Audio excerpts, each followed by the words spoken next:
Have you ever watched an NBA game and thought to yourself, you know, under the right circumstances, if I maxed out all of my abilities and put all my efforts into this sport, I think I could play in the league. Regardless of how unrealistic this is, I'm sure we've all had this thought before. We all love the game and we'd all love to play it at the highest level. But for 99.9% of us, this dream will forever remain just that, a dream. Because the gap between most of us and an NBA player is massive. In fact, it could be difficult to understand just how much better the average NBA player is compared to the average Joe. Luckily for us, every once in a while an NBA player will take the time to show us just how much better they really are. A few weeks ago, a high school basketball player challenged Brian Scalabrine, former NBA player and basketball GOAT, to a game of one-on-one. The kid was confident, so confident that he even bet his own shoes on the game. Now, this kid looks to be a solid 6'2", 6'3", with some good skill and athleticism, probably better than the average high school hooper. On the other hand, Scalabrine is a 43-year-old who's been retired for nearly a decade. But there's levels to this. So on the first possession, the high schooler tries to create space with a little hezzy pull-up, and gets stuffed. At this point, the game was already over. Oh, hey! Hey! You said hit the weight room. Hey! When they play for cheese? Yeah.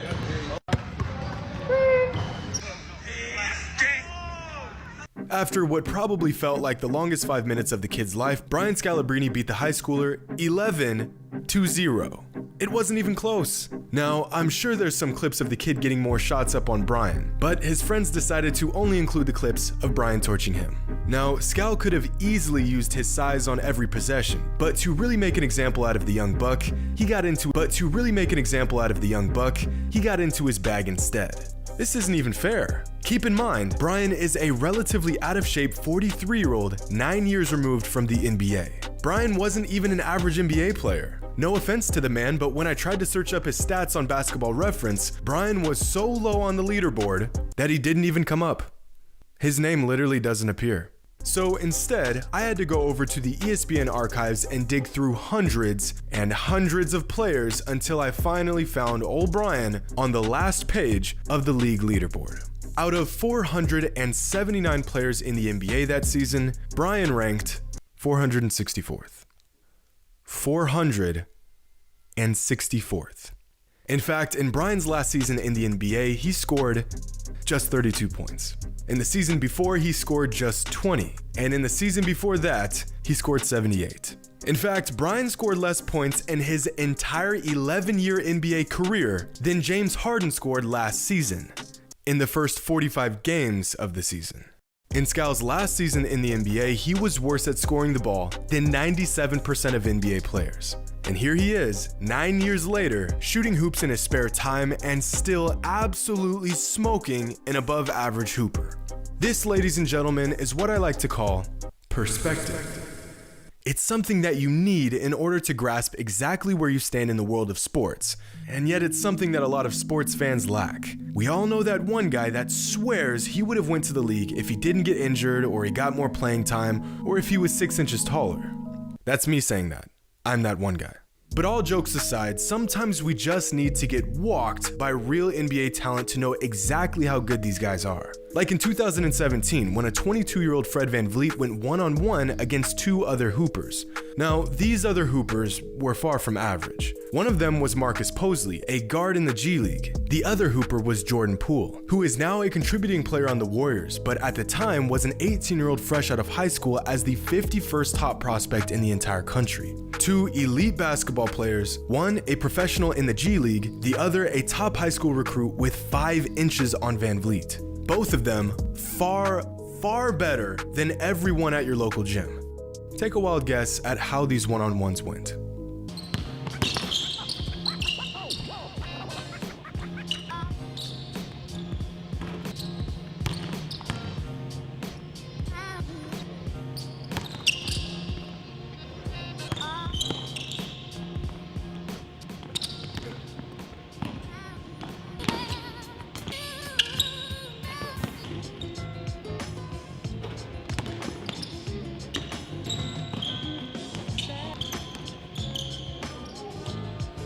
It went pretty much exactly how you would expect. Van Vliet, going half speed, was still on another level.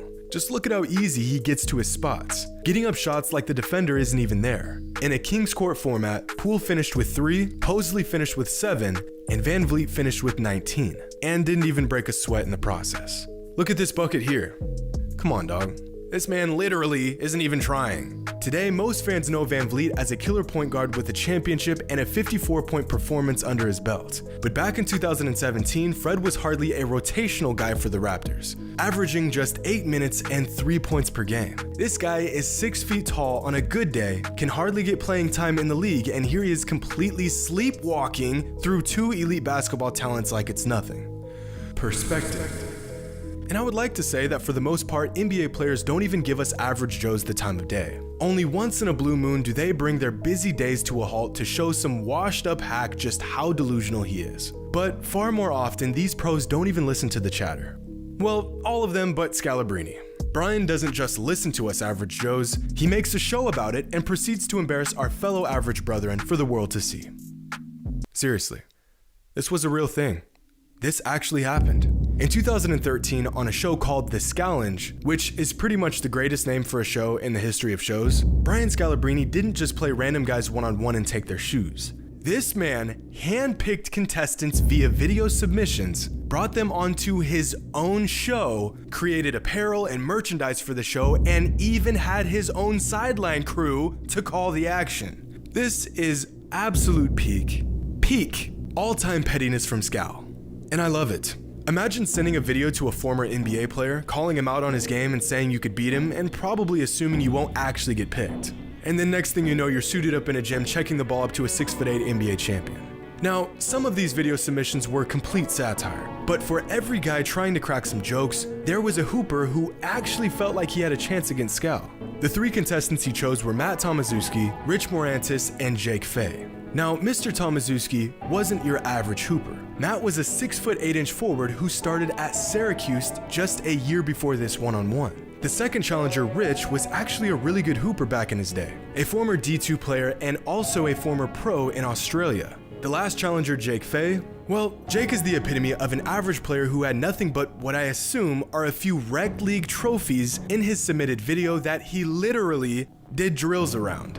3 challengers, 1 Scalabrine, and a 0% probability that anyone stood a chance. Matt Tomaszewski, a graduate of Syracuse where he played basketball. Rich, it's a good size matchup. They're almost identical in physical appearance. I watched him in warm-ups. He can hit threes all day, but the question is, does he have the speed? Does he have the quickness to take on the Vanilla Godzilla? Elbows up. How about that? How about that? Positioning. Ooh. Big. That's a nice spin move. And he goes back for the 3. Oh, red. Oh! It's an interesting strategy. Hey! Brini, what a contest. Hey, seriously? Well, that went about as terrible as I thought it would. Let's see how Jake did. Where I'm from, I'm called the Great White Hope. Because I wear hoop uniforms. See, there ain't gonna be no hope. Oh, this guy's gonna suck. Oh, okay. Well, that's not bad. All right. This guy's decent. Wow. I think this guy might be a keeper. And he got his trophies out. All around the trophies. Yeah. Scout, what do you think? No, it's decent. Good athlete. It's a guy, we're going to pick this guy. I like it. Make sure you bring your trophies. This is the guy we want. No, he didn't. He got fouled. Jake, oh, that's just embarrassing. Oh! Ooh, the push off. There you go. Ooh, lot. There you go. Go for the dunk, baby. Oh! Fadeaway jumper, it's in. And it's game. It is the shutout as he predicted, as he wanted. Brian Scalabrine takes out Jake Fay. Yep, pretty much what I thought. Rich, let's see what you can do. As much as I would have to guard him, he'd have to guard me. So you have chosen death.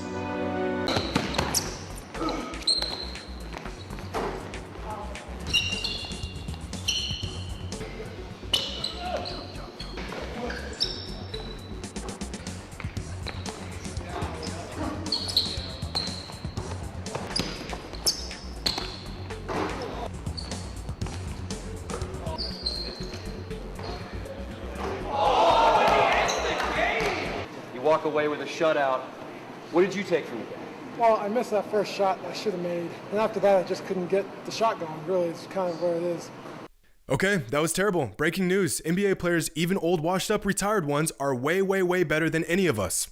And I would like to say that after torching these 3 contestants, everyone's ego came back down to earth. But no. Instead, and I'm not joking when I say this, the sideline crew decided to get in on the action and challenge Brian to a game of 3-on-1. The sideline crew. Yes. 3 below average middle-aged men versus 1 former NBA player. Based on what you've seen so far, how exactly do y'all think this went down? Shoots. He's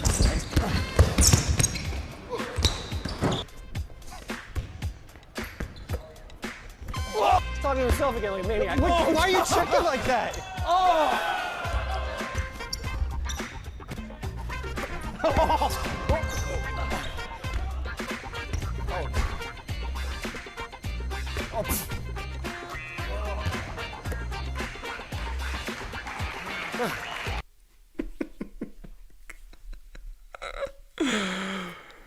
Oh boy. I mean, I would really like to say that these guys put up a decent fight. But yeah.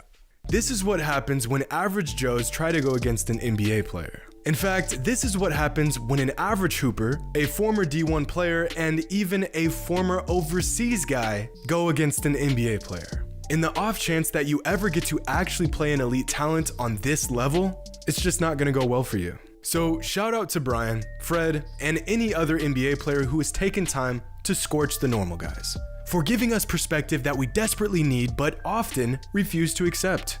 Let me know in the comments below.